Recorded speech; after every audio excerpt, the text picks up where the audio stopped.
You walk into a coffee shop in downtown Paris and the barista taking your order has a prominent brow ridge, stocky build, and muscles that could crush walnuts with bare hands. This isn't some costume party or movie set. This is Sarah, a 28-year-old Neanderthal living in 2025. She speaks 3 languages fluently, has a PhD in archaeology, and just happens to be a different species of human than you. What if I told you that somewhere in an alternate timeline, this scenario isn't fiction but reality? What if our ancient cousins, the Neanderthals, never went extinct 40,000 years ago? What if they evolved alongside us, building cities, creating technology, and shaping the modern world? Welcome to Mindshift. Don't forget to subscribe and drop a comment with your favorite topic. We love hearing from you. Today, we're exploring one of the most fascinating what-if scenarios in human history. A world where Neanderthals survived and thrived into the 21st century. Let's start with the obvious. Neanderthals were built like tanks. We're talking about humans with 30% more muscle mass than us, bones twice as thick, and grip strength that would make a gorilla nervous. But here's where it gets interesting. What happens when you take that raw physical power and combine it with 40,000 years of evolution and modern education? In our alternate 2025, Neanderthal construction workers aren't just lifting heavy materials, they're revolutionizing how we build. Their natural strength means they can handle tasks that require multiple modern humans or heavy machinery. But it's not just brute force we're talking about. Their robust skeletal structure and enhanced proprioception, that's your body's sense of position and movement, makes them naturally gifted at precision work under extreme conditions. Think about it. Who do you want installing your skyscraper's steel beams at 500 feet? Someone who needs safety harnesses and carefully calculated movements, or someone whose body is literally designed to handle physical stress that would break the rest of us? Their enhanced cold tolerance would make them invaluable in industries we struggle with today. Arctic oil drilling, Antarctic research, high-altitude construction. These aren't just jobs for Neanderthals. They're environments where they thrive while we shiver in our heated suits. But here's what really blows my mind. Their hands. Neanderthal hands were broader, with stronger grip strength and enhanced tactile sensitivity. In a world of smartphones and delicate electronics, this translates to a completely different relationship with technology. They're not just using touchscreens, they're crafting components with a precision that puts our finest Swiss watchmakers to shame. Now let's shatter a myth that's persisted for decades. Neanderthals weren't the dim-witted cavemen Hollywood made them out to be. Their brains were actually larger than ours, about 10% bigger on average. But size isn't everything. It's how you use it that counts. Recent research suggests Neanderthals had enhanced visual processing capabilities and superior spatial reasoning. In our modern world, this translates to architects who can visualize complex, 3-dimensional structures without computer modeling, surgeons who can navigate the human body with unprecedented precision, and engineers who see solutions the rest of us miss entirely. Their enhanced visual cortex would make them natural masters of fields requiring acute visual discrimination. We're talking about art restoration, where they can spot minute color variations invisible to modern human eyes. Quality control in manufacturing where they catch defects others miss, and forensic analysis where they notice details that crack cases wide open. But perhaps most fascinating is their approach to problem solving. Neanderthals showed evidence of different cognitive patterns. They were more focused, more methodical, and showed enhanced sequential processing. In our multitasking, attention deficit modern world, they'd be the ones who actually finish projects, who think problems through completely before acting. Their enhanced memory for spatial relationships would revolutionize fields like archaeology and paleontology. They wouldn't just remember where artifacts were found. They'd remember the exact 3-dimensional relationship between every object in a dig site, creating mental maps of unprecedented accuracy. And here's something that would change everything: their enhanced pattern recognition abilities. In an age of big data and artificial intelligence, Neanderthals wouldn't just be users of these technologies. They'd be the ones designing algorithms that spot patterns in massive datasets that our brains simply can't process. They'd be natural code breakers, financial analysts who spot market trends before they emerge, and medical diagnosticians who notice symptom patterns that point to rare diseases others miss entirely. The survival of Neanderthals would have created a completely different trajectory for human culture and technology. Their methodical, focused approach to problem-solving would have complemented modern human creativity and rapid innovation, creating hybrid solutions we never would have achieved alone. In art, we'd be looking at entirely different aesthetic traditions. Neanderthals showed evidence of creating pigments and body painting 60,000 years ago. Imagine 40,000 years of parallel artistic evolution. Their enhanced visual processing would have led to art forms that play with color spectrums and visual illusions in ways our eyes can't even fully appreciate. Their music would be equally revolutionary, with enhanced auditory processing and different vocal track structures. Neanderthal musical traditions would incorporate frequencies and harmonic relationships that sound alien to modern human ears. We'd have entire genres of music that exist in acoustic spaces we can barely perceive, but it's in craftsmanship where Neanderthals would truly shine. Their combination of enhanced tactile sensitivity, superior grip strength, and methodical thinking would have created traditions of precision manufacturing that would make Japanese craftsmanship look rushed. We're talking about textiles with thread counts that require magnification to appreciate, metalwork with tolerances measured in micrometers, and woodworking so precise it seems to defy the properties of the material itself. Their approach to technology would emphasize durability over planned obsolescence. While modern humans innovate rapidly and replace frequently, Neanderthal-influenced technology would be built to last generations. Your great-grandmother's Neanderthal-designed smartphone would still be receiving updates and running the latest software smoothly. Food culture would be transformed as well. Their enhanced sense of smell and methodical approach would have created culinary traditions focused on extracting maximum nutrition and flavor from ingredients. They'd be the ones developing fermentation techniques that take months to perfect, but create flavors that are literally impossible to achieve any other way. In our modern world, they wouldn't just be participating in human civilization. They'd be pushing it in directions we never would have discovered on our own. Here's where things get really complicated and fascinating. We know from genetic evidence that Neanderthals and modern humans interbred during their brief overlap 40,000 years ago. If Neanderthals had survived, we wouldn't just have two distinct human species today. We'd have a spectrum of hybrid populations that would make racial categories completely meaningless. In our alternate 2025, genetic ancestry would be measured not just in percentages of African, European, or Asian heritage, but in ratios of Neanderthal to modern human DNA. Some people might be 70% Neanderthal, others might be 20%, and the vast majority would fall somewhere in between. This genetic mixing would create humans with capabilities that neither parent species could achieve alone. These hybrid populations would be the ultimate generalists, combining modern human creativity and social intelligence with Neanderthal strength and methodical thinking. They'd be natural leaders, able to bridge the communication styles and problem-solving approaches of both species. In our corporate boardrooms, these hybrid individuals would be the translators, helping Neanderthal precision mesh with modern human innovation. But genetics would only tell part of the story. Cultural identity would become incredibly complex. Would someone who's 60% Neanderthal genetically but raised in a modern human community identify as Neanderthal? Would there be tension between genetic heritage and cultural upbringing?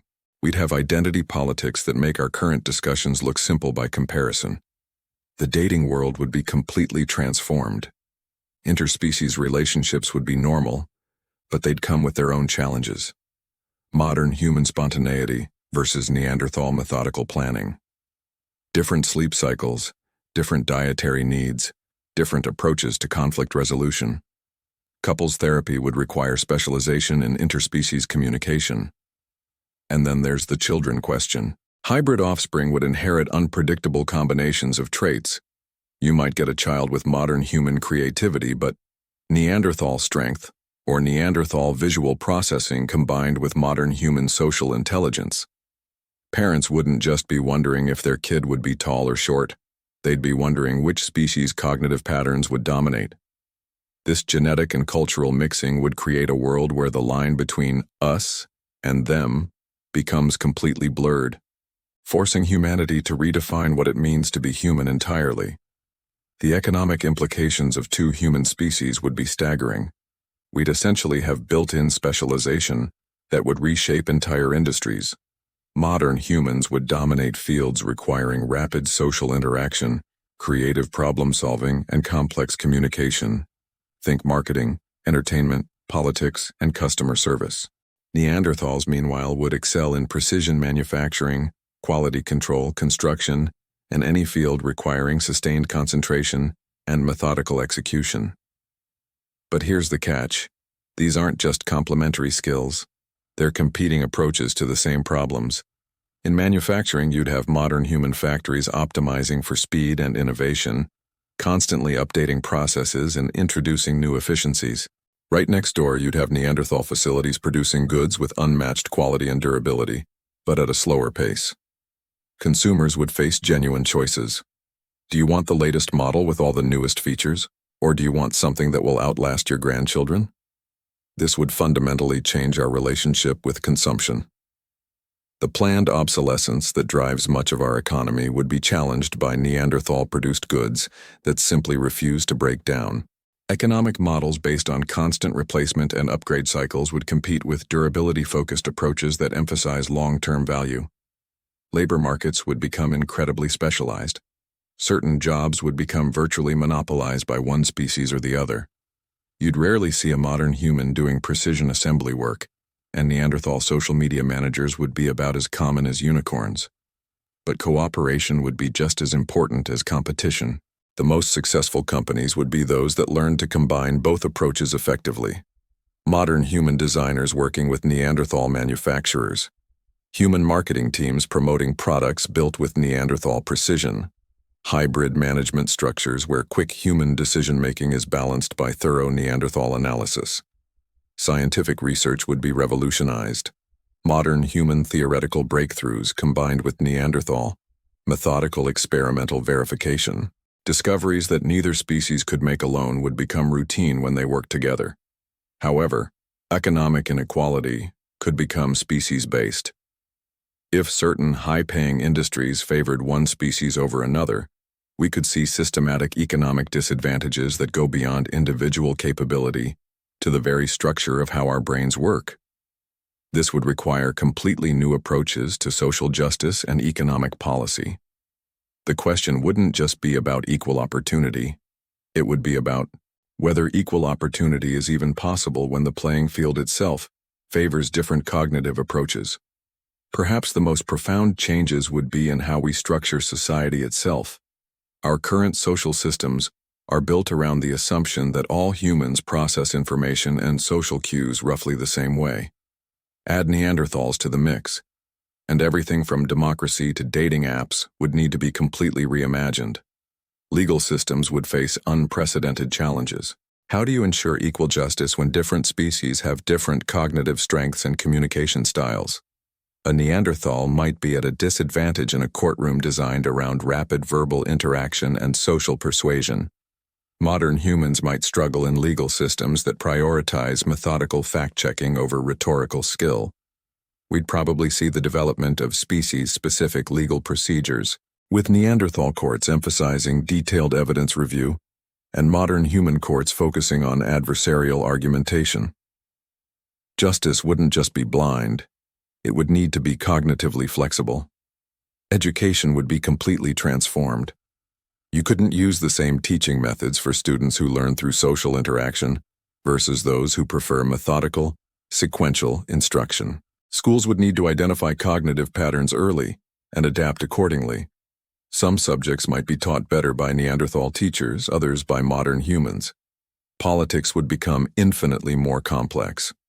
Modern humans excel at coalition building, persuasion, and adapting positions based on social feedback. Neanderthals would approach politics more methodically, focusing on long-term planning and consistent policy implementation. Political parties might align along species lines, or they might try to balance both approaches within their platforms. Social movements would take on entirely new dimensions. We'd probably see Neanderthal rights movements, fighting for accommodations in a world designed primarily by and for modern humans. Everything from workplace ergonomics to urban planning would need to account for different physical and cognitive needs. But perhaps most importantly, art, literature, and philosophy would be enriched beyond anything we can currently comprehend. We'd have truly alien perspectives on the human condition, created by minds that are human but fundamentally different from our own. The survival of Neanderthals wouldn't just change our world, it would expand our very definition of what it means to be human, creating a richer, more complex, and undeniably more interesting civilization than anything we've achieved alone. So there you have it. A world where that stocky barista with the prominent brow ridge isn't just a thought experiment, but your neighbor, your colleague, maybe even your best friend. The survival of Neanderthals would have given us a civilization that's simultaneously more specialized and more diverse, more methodical and more innovative, more durable and more adaptable than anything we've built on our own. We'd live in cities designed by two different kinds of human minds, use technology that combines rapid innovation with unbreakable durability, and navigate social systems complex enough to handle the needs of multiple human species. Our art would incorporate visual spectrums we can barely perceive. Our music would explore acoustic spaces that sound alien to modern ears, and our philosophy would grapple with questions about consciousness and identity that make our current debates look elementary. But perhaps most importantly, we'd be forced to constantly redefine what makes us human. In a world where human includes both the creative, social modern sapiens and the methodical, precise Neanderthals, our species would be richer, stranger, and infinitely more interesting than the relatively homogeneous humanity we know today. The real tragedy isn't just that we lost our Neanderthal cousins 40,000 years ago. It's that we lost the chance to learn from minds that were human but fundamentally different from our own. We lost the opportunity to build a world that could truly accommodate the full spectrum of human cognitive diversity. What do you think? Would you want to live in a world with Neanderthals? Would the benefits of having two human species outweigh the complications? Or maybe you've got thoughts on how interspecies relationships would actually work. I mean, we barely figured out how to handle cultural differences, let alone cognitive ones. Drop your thoughts in the comments below. And hey, if you found this exploration of alternate human history as fascinating as I did, make sure to subscribe to Mindshift. We've got plenty more what-if scenarios that'll make you see our world in completely new ways. What other historical what-ifs are you curious about? Ancient civilizations that never fell? Technologies that developed differently? Let us know what you'd like us to explore next, because your suggestions literally shape what we create. Thanks for joining me on this journey through a world that never was but absolutely could have been. Until next time, keep questioning, keep wondering, and keep shifting your mind.